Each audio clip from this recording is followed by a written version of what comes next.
Morning, girls. In software architecture, today we are going to learn about testability. So, in this chapter, we are going to learn about what is testability scenario, and then tactics and the checklist for the testability. These are the things we are going to learn it today. What is testability? It refers that the software is going to be demonstrated without any faults. So, this testability refers to the probability of working functionality of the software. When the software is working, if there is any fault, it has to be identified and it should not go for the next execution. Okay. So if the fault is there in the system while it is testing, it will be very easy to identify. So before submitting the project to the customer, it needs to be tested. So that is called as testability. This is the definition of the testability.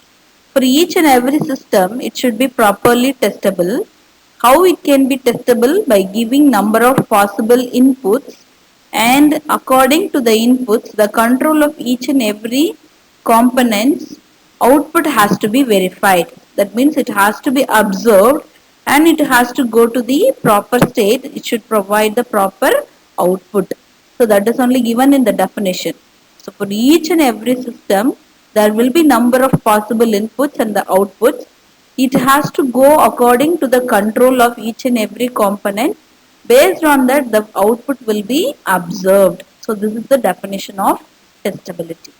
The testability general scenario, it is going to tell about the source, stimulus, environment, artifacts, response and the response measure. You all know that the source will be the testers and the stimulus is telling about the how it is going to work, and environment is going to tell about where the testing is going to be implemented.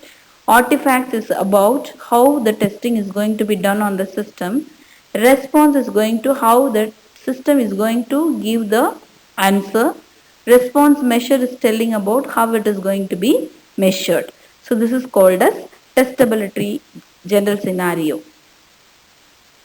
Sample concrete testability scenario is telling about what kind of scenario is going to be done. In the previous things and all, we have seen that automobile system like that, we have taken a particular scenario. The same way, this testability is taking the scenario of taking a particular unit, and in that the test sequence has to be done. It has to be give 85% of path coverage within 3 hours of testing. So this is our scenario. Okay. So here we are going to observe how the system is going to work. The goal of testability tactics is it has to make the process easy.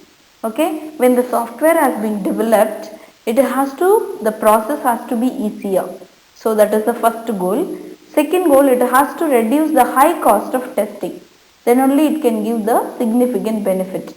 So first one is it has to make the test easier.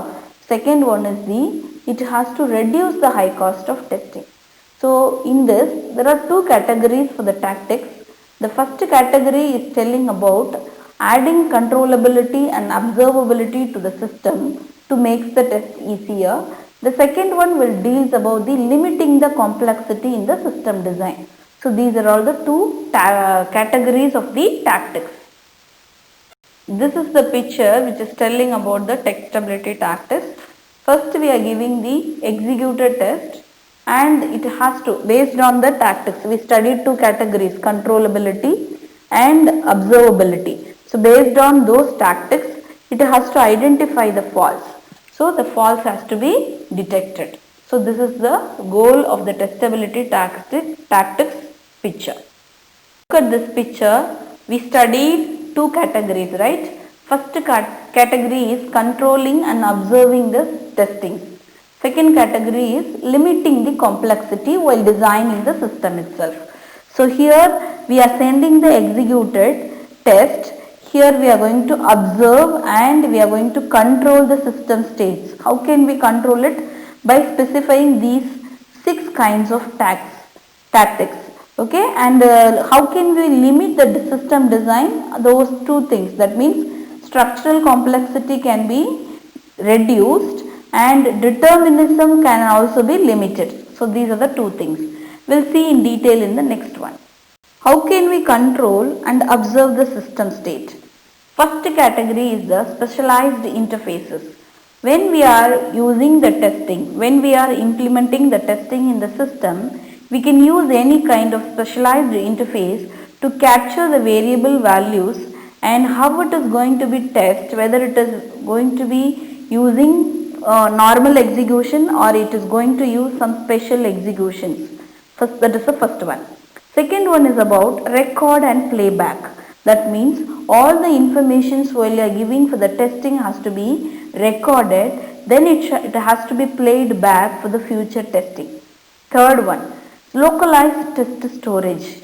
When you are starting a system or a subsystem in a module, it has to verify with the state of the test so that it will be easy with the state when it is verified in the future. The abstract data sources, which is telling about the interfaces going to use the substitute data. Next is the sandbox, which is going to have a model of the data. Okay, so if for example if you are going to use credit card information system, for that we won't use the real credit cards which are using in a normal day-to-day life. It cannot be used. So that a model of data about the credit card has to be used to verify it whether the amount has been detected from the bank account, all those things. So that is called as the sandbox. Third one is the executable assertions.